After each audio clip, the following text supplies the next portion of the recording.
সবই তোর বাপের নয়, এই জমিন আমার আল্লাহর। এই জমিনে আল্লাহ রাব্বুল আলামিন পৃথিবীর প্রথম মানুষ হযরত আদমকে আল্লাহ মদিনায় পাঠালেন না, হযরত আদমকে আল্লাহ মক্কায় পাঠালেন না, আমাদের আব্বা আদমকে আল্লাহ শ্রীলঙ্কার সরল দ্বীপে এই হিন্দের জমিনে পাঠিয়েছিলেন। সুবহানাল্লাহ। ধ্বংস হয়ে যাবে, ধ্বংস হবে। আগে ঈমান ঠিক করে, ঈমান ঠিক করে দোয়া করে, ধ্বংস হবেই হবেই হবেই অনিবার্য।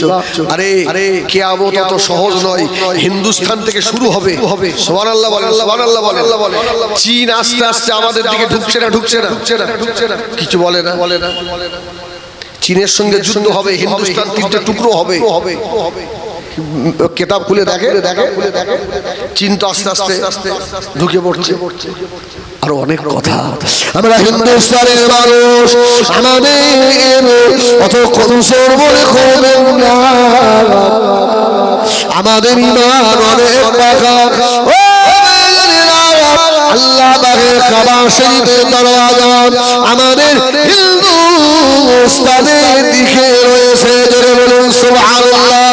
মাকাম ইব্রাহিম আত্তাখাযু মিন মাকাম ইব্রাহিম মুসাল্লা, হযরত ইব্রাহিম আলাইহিস সালামের পায়ের ছাপ আমাদের হিন্দুস্তানের দিকে রয়েছে। বলুন সুবহানাল্লাহ।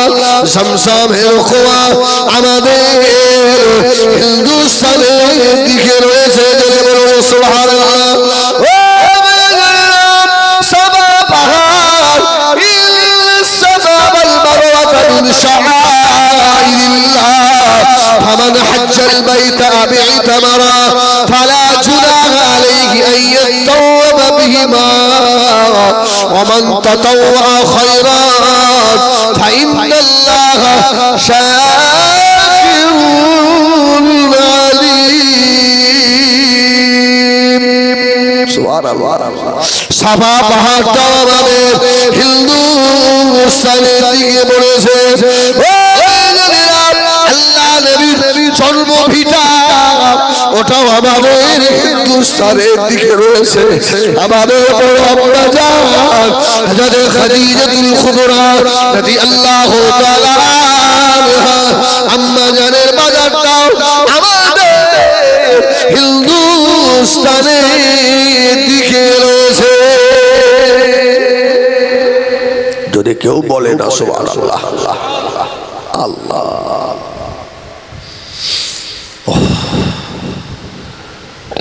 আবার ঘুরে আসেন। আমার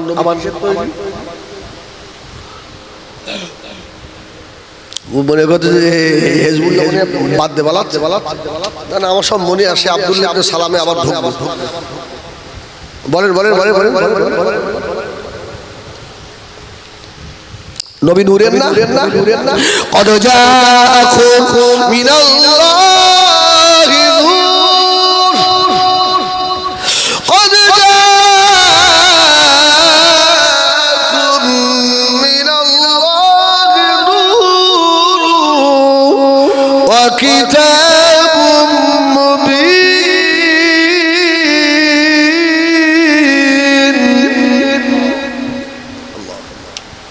আমার নবী নূরের। রাসূল বললেন আউয়ালু মা খালাকাল্লাহু নূরি, আল্লাহ আমার নূরকে আগে বানিয়েছে। আচ্ছা নবী কান নূরের? আরে আকীদা আগে আকীদা ঠিক করে। নবী কান কেউ কথা বলে না। আল্লাহ নূরে না বলো, হ্যাঁ বল নবী কান নূরে, আল্লাহ নূরে তো না। বসিরাটি আল্লামা হুজুর লিখেছে আল্লাহ নূরে বলা যাবে না। আল্লাহ কজ কুল হুয়াল্লাহু আল্লাহু লাম ইয়ালিদ ওয়া লাম ইউলাদ। আল্লাহ কাউকে জন্ম দিয়েছেন? কাউর থেকে জন্ম হয়েছে? না। তাহলে আমি যদি বলি আল্লাহর নূরের নবী, তাহলে আল্লাহর নূর থেকে একটা অংশ বার হচ্ছে না? কিছু বলে না। তাহলে আল্লাহ এক কি করে হলো? যদি এটা আল্লাহ, এখান থেকে যদি একটা বার হয় তাহলে এর শরীক হচ্ছে তো? কিছু বলে না। তাহলে নবী নূরের কান, সে নূরটা কি? এটাই তো বুঝতে হবে। আমার ভাইয়েরা, সোনামারি খেলা, ও মুরব্বিয়ানেরা, আল্লাহ পাকের নূর হলো দুই প্রকার। আল্লাহ পাকের জাতি নূর, আল্লাহ পাকের নিজস্ব নূর, আরেকটা নূর হলো আল্লাহ পাকের সিফাতি নূর, আল্লাহর হুকুমে বানানো নূর। জোরে বলো। আল্লাহর হুকুমে যে নূরটা বানানো, সেই নূর থেকে নবীকে বানিয়েছে, আর নবীর নূর থেকে তামাম জাহান বানিয়েছেন আল্লাহ। জোরে বলুন সুবহানাল্লাহ। তাহলে মোটামুটি আকীদা একটু ঠিক মতো হলো। আচ্ছা, আবার ফিরে আসে সে আব্দুল্লাহ ইবনে সালাম। আব্দুল্লাহ ইবনে সালাম রাসূলের কাছে হাদিয়া নিয়ে গেলেন। রাসূল বললেন হাদিয়া সুন্নাত, এটা আমাকে আব্দুল্লাহ ইবনে সালাম ঈমান আল্লাহ লা ইলাহা ইল্লাল্লাহ, লা ইলাহা ইল্লাল্লাহ, লা ইলাহা ইল্লাল্লাহ মুহাম্মাদুর রাসূলুল্লাহ। ইহুদীদের বড় আলেম সব ছেড়ে দিয়ে মুহাম্মদ সাল্লাল্লাহু আলাইহি ওয়াসাল্লামের হাতে হাত দিয়ে মুহাম্মাদের গোলাম হয়ে গেছে। জোরে বলুন সুবহানাল্লাহ। রাসূল এক তারিখে দাঁড়িয়ে বলছে, আব্দুল্লাহ ইবনে সালাম, তুমি এখনো পূর্ণাঙ্গ মুমিন হতে পারো। ইয়া আল্লাহ। আব্দুল্লাহ ইবনে সালাম বলছে, ইয়া রাসূলুল্লাহ, আমি পীর সাহেব মানে ইহুদিদের সব ছেড়ে দিয়েছি, আমি ভিখারির বেশে রাসূলুল্লাহর কদমে এসে পড়েছি। ইয়া রাসূলুল্লাহ, আমি তো মুস্তাফার গোলাম, মুস্তাফা যেটা আমাকে অর্ডার করেন আমি তো সেটা করি। ইয়া রাসূলুল্লাহ, আমি এখনো কমপ্লিট নয়, আমার ত্রুটিটা কোথায়? এই শোনেন, এইটা হচ্ছে মেন পয়েন্ট। এইবারে এই ওয়াজটা শুনে রাত্রে গিয়ে মাথায় হাত দিয়ে আত্মসমীক্ষা করবেন যে আমি দাগে না দাগের বাইরে। শুধু আপনি নন, আমি হেজবি আমাকেও ভাবতে হবে যে আমি দাগে আছি না আমি দাগের বাইরে চলে। রাসূল বললেন, আব্দুল্লাহ ইবনে সালাম, উটের গোশত খাও, উটের গোশত। উট এই উট হালাল তো না হারাম? উট হালাল। আব্দুল্লাহ ইবনে সালাম বলেছিলেন, ইয়া রাসূলুল্লাহ, ইয়া হাবিবাল্লাহ, আমি যখন ইহুদি ছিলাম আমি উটের গোশত খেতাম না, আমি তো হারাম মনে করি না। ইয়া রাসূলুল্লাহ, ইয়া হাবিবাল্লাহ, আমার রুচিতে হয় নাই, আল্লাহ নবী বললেন, ও বাবা আব্দুল্লাহ ইবনে সালাম, শুনে রাখো, এই উটের গোশত হালাল মনে করো, খাও না বলে আল্লাহ পাক জানিয়েছেন, উদখুলু ফিস সিলমি কাফা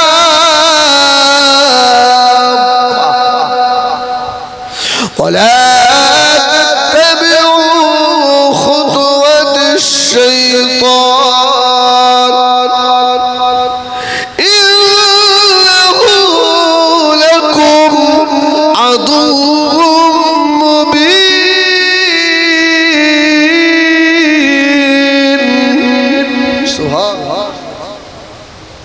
আব্দুল্লাহ ইবনে সালাম, তুমি হালাল মনে করো, হারাম মনে করো না, তোমার রুচিতে হয় না, তুমি খাও না, কিন্তু আল্লাহ বলেছেন আব্দুল্লাহ ইবনে সালাম এখনো পূর্ণাঙ্গ মুমিন হতে। এবার কি হবে? এইবারে বাড়িতে গিয়ে এই রসটা নিয়ে আত্মসমীক্ষা করবেন। উটের গোশ হারাম মনে করে না, হালাল মনে করে, রুচিতে আসে না, এই জন্য খায় না। এই জন্য আল্লাহ বললেন এখনো মুসলমান হতে পারিনি, তাহলে আমি কি আসি না বাইরে? ব্যাস, অঙ্ক পরিষ্কার। হবে না? হবে না? কিচ্ছু বলে না, বলেন কথা বলেন। আরে এটা তো আমারও দায়িত্ব, এটা আমার এলাকা, আমার দায়িত্ব না আপনাদের বলা। কিন্তু বলার সুযোগ না করে দিলে আমি কি করে বলবো? আমি কি এসে মাইক লেখা একা চেল্লাবো? হবে? আল্লাহ, তাহলে আমরা আসি না গেছি? পরিষ্কার আমার ভাইয়েরা, সোনাবাড়ি ঘেরা, ও যুবকেরা, মুরব্বিয়ানেরা, মায়েরা, বোনেরা, বেটিরা, আমি হিজবুল্লাহ আপনাদের বলবো, নামাজ পড়া যেমন ফরজ, কোরআন শেখা ফরজ না ফরজ নয়? আচ্ছা, কজন কোরআন জানেন? হাত তোলেন। মাস্টার জানে তো? হাত তো আর সব বেকার। আমার খালিও যায়। আপনারা খারাপ ভাববেন না, আমি হয়তো আমার বাপের বয়সী মানুষ রয়েছেন, আমাদের মাস্টার সাহেব, আমি হাত তুলতে বললাম, আপনারা কেউ খারাপ নিলেন নাকি? বিয়াদি হলে ক্ষমা করেন। আসলে চলা মুক্ত অভ্যাস, সব জায়গায় তোলাই। আজকেও সে ভস করে মুখ বার হয়ে গেছে। যদি কি বিয়াদি তাহলে ক্ষমা করে। আচ্ছা, নামাজ পড়া ফরজ আর কোরআন শিক্ষা করা ফরজ। আচ্ছা, আমি দুটো পয়েন্ট আমি ঠিক বুঝতে পারছি না ভাই কখন আসবো। ওই জন্য এদিক ওদিক করছে। সঠিক সময়টা জানলাম একটা রাস্তা। এখানে যত মানুষ আছে, আমি আগে আমার খেয়াল করবেন, দিনের স্তম্ভ কটা? 5টা। যদি একটা পড়ে যায়, প্যান্ডেল অসম্পূর্ণ। যেমন তুমি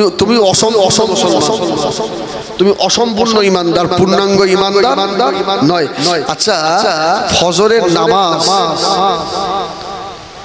আমার নবীর কোনদিন কাজা হতো?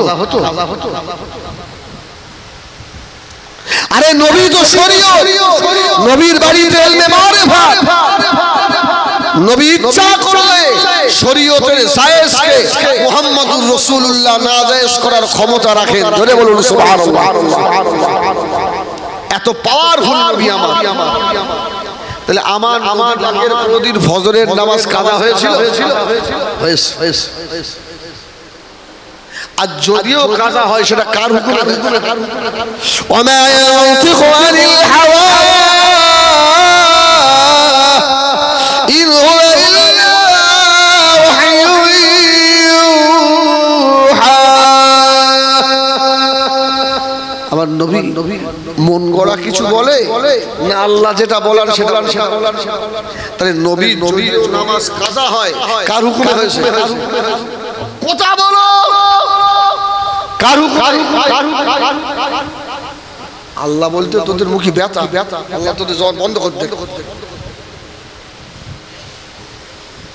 আল্লাহ এই দেখেন, যদিও নামাজ কাজা হয়, সেটা উম্মতে মুহাম্মাদির জন্য শিক্ষা দেওয়ার জন্য, মাসআলা বার করার জন্য হয়েছে। জোরে বলুন সুবহানাল্লাহ।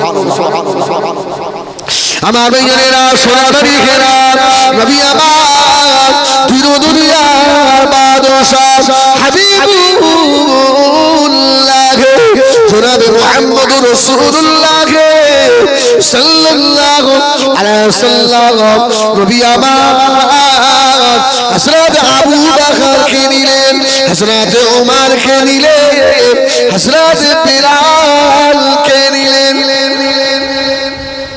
রাসূলুল্লাহ সফরে বার। এখন পৃথিবীতে 3টে কালো মানুষ আল্লাহর দরবারে খুব দামি। 3জন কালো মানুষ আল্লাহর দরবারে। 1 নাম্বার বেলাল। সুবহানাল্লাহ। 1 নম্বরের নাম কি? হযরতে বেলাল আল্লাহ দরবারে খুব দামি। দ্বিতীয় নম্বরে ওমরের একজন গোলাম ছিল, এ আল্লাহ দরবারে অনেক দামি। তৃতীয় নম্বর লোকমান, ইয়া বুনাইয়া আকিমিস সালাত ওয়া আমুর বিল মারুফ ওয়ানহা আনিল মুনকার ওয়াসবির আলা মা আসাবাক ইন্না যালিকা মিন আজমিল উমুর।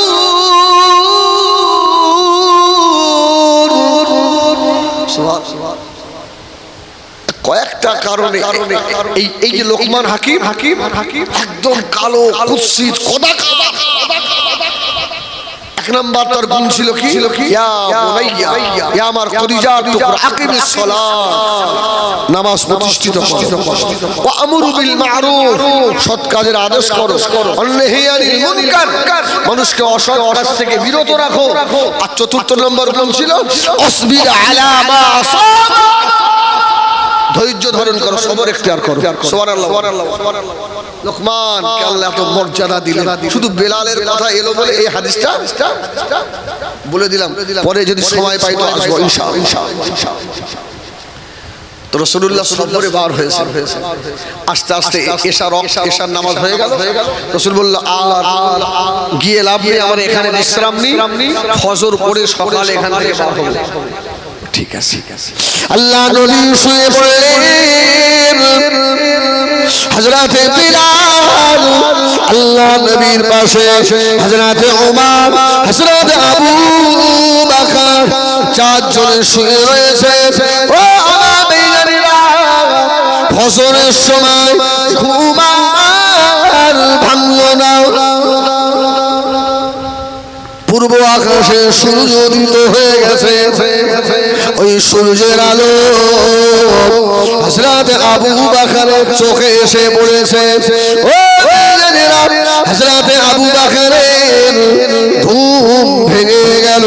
হযরত আবু বকর ঘুম থেকে উঠে বেলালকে কিছু না বলে আল্লাহর নবী নূরের মুখের দিকে তাকিয়ে দেখেন, নবী আমার তখনও ঘুমিয়ে রয়েছে।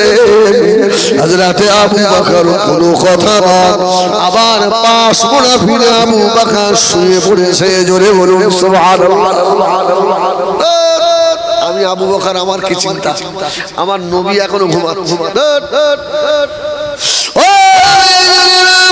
ওই সূর্যের আলো এসে হযরতে উমর ফারুকের চোখে এসে পড়ল। এখন উমর রাগী মানুষ না, ঠান্ডা মানুষ, কিছু বলে না। হযরত উমরের ঘুম ভেঙেছে।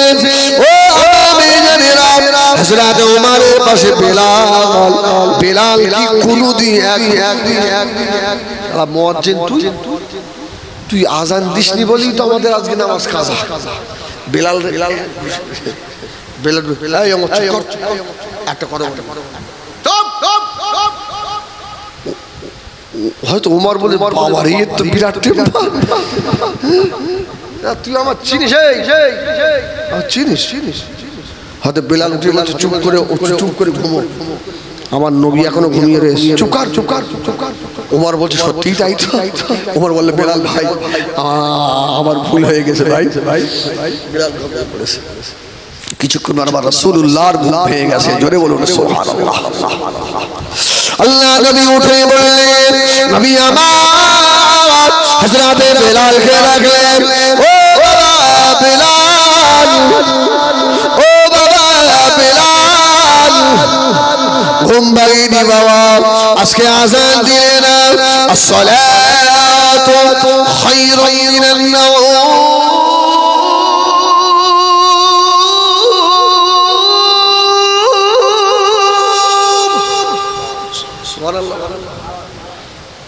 তোর কেউ সুবহানাল্লাহ বলে না? আল্লাহ বেলাল বলছে ইয়া রাসূলুল্লাহ আমার আজ ঘুম ভাঙেনি। এই বলছে তাড়াতাড়ি ওঠো ওযু করে ফজরের কাজা আদায় করো। সুবহানাল্লাহ বলে। আবু বকর ওমর বেলাল সব কাফন ইয়া রাসূলুল্লাহ নামাজটা কাজা। আমার নবী বললেন এই যেটা হয়েছে এটা আল্লাহর হুকুমে হয়েছে। জোরে বলুন সুবহানাল্লাহ।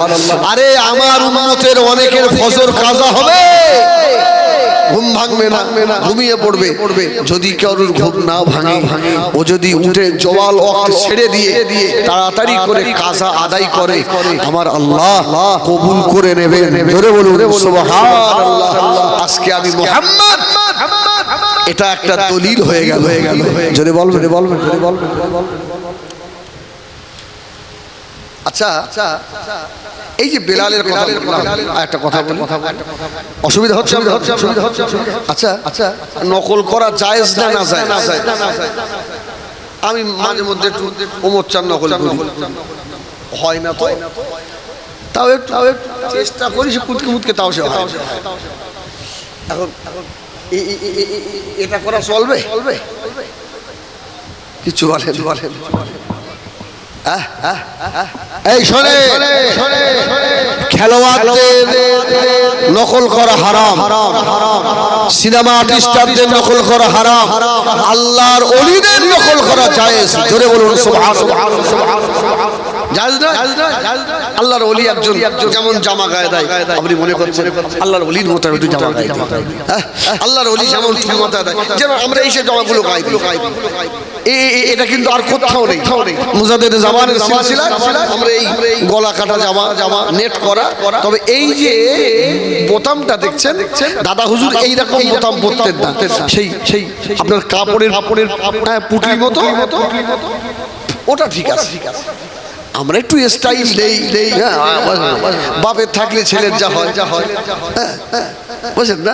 তো আল্লাহর ওলিদের সুন্নাত নকল করা, যেমন আপনাদের মসজিদের ইমাম নামাজ আপনি দেখবেন, ইমাম সাহেবের রুকুটা কেমন হচ্ছে, কেমন করছে, ইমাম সাহেবের সিজদাটা কেমন হচ্ছে, ইমাম সাহেব মসজিদ থেকে বার হওয়ার সময় কোন পাটা আগে রাখছে। আরে এ নকল করা জায়েজ না? জায়েজ। এটা যায়। আর ওই বাঁদরের মতো চুল কাটা, ওটা খুব জায়েজ না? আরে বাপ তো ছেলেকে ঈদের আগের দিন হাত ধরে নিয়ে গিয়ে ওই কুত্তার মতো চুল কেটে নিয়ে এসেছে। বাপ ওই সন্তান সেদিনে বলবে রব্বানা লিল্লাযীনা আযাল্লানা মিনাল জিন্নি ওয়াল ইনসি নাজআলহুমা তাহতা আকদামিনা লিয়াকুনা বিনাল আসফালিন। তোমার ওই যে বাঁদরটা মানুষ আছো, যে বাঁদরের চুল কাটিয়েছো, ওই বাঁদর সেদিন বলবে আল্লাহ আমার বাপটা কই, ওর বুকে পা দিয়ে আজকে আমি জাহান্নামে যাই। তোমার ওই লাল যার চুমু খেতে না, ও বলবে ওরে পায়ের তলায় রেখে যাই। আল্লাহ বলেছে বান্দা তোরা সব চাইবি আমার কাছে, কিন্তু বান্দা তোরা নেক সন্তান চাইবি। জোরে বলুন সুবহানাল্লাহ। আল্লাহ কাছে দোয়া করেন। আমার জব্বার ভাই তো সবই জানেন। হ্যাঁ, আমার একটাই ছেলে এবারে ফাজিল দিয়েছে। এবারে ফাজিল আর ইনশাআল্লাহ আমিনপুর খালিজি মাসায় পড়ছে, মেশকাত পড়ছে, আগামী বছর দাওরা মরণ হয়। আমার খুব গর্ব হয় আমি আলেমের বাপ হব। বলুন আলহামদুলিল্লাহ। আমি আলেমের আল্লাহর দরবারে মাথা উঁচু করে বলতে পারবো আমি আলেমের বাপ। আমি এই কথাটা এমনি বলি, আপনাদের কাছে দোয়া নেব, তাই আপনারা দোয়া করেন আল্লাহ আমার বেটাকে যেন হাক্কানি আলেম করে। আল্লাহ আপনাদের বাচ্চাগুলো দেন, সবার বাচ্চা আলেম। এই জন্য আল্লাহ বলেছে তোরা দোয়া চাই। আল্লাহ নেক সন্তান দাও। রব্বানা হাব লানা মিন আজওয়াজিনা ওয়া যুররিয়াতিনা কুররাতা আইয়ুন ওয়াজআলনা লিল মুত্তাকিনা ইমামা। সুবহানাল্লাহ। সুবহানাল্লাহ সুবহানাল্লাহ। আল্লাহ শিখি, আল্লাহ আমাকে নেক সন্তান দাও আল্লাহ। কেমন সন্তান দেবে? কুররাত আয়ুন, যে সন্তান দেখলে চক্ষু শীতল হয়। জোরে বলুন সুবহানাল্লাহ। ওয়াজআলনা লিল মুত্তাকিনা ইমামা, আল্লাহ এমন সন্তান দাও যে সন্তান মুত্তাকিদের ইমাম হবে। জোরে বলবেন, জোরে বলবেন সুবহানাল্লাহ। নেক সন্তানের অনেক দাম, প্রত্যেকে সন্তান না হওয়া ভালো। যদি নেক সন্তান না হয় কবরে যাওয়া ভালো। তবে সারা চোখ জানো না, দুনিয়ায় গালাগালি কবরে গেও গালাগালি শুনতে হয়। অসুবিধা হচ্ছে। এবার আসে আবার যে কথা বলছিলাম ফিরে যাই। হযরত বিলাল সুবহানাল্লাহ। আল্লাহ নবী সামনে বার হলেন, ওয়া নবী জানিনা হযরত বিলাল আর হযরত আলী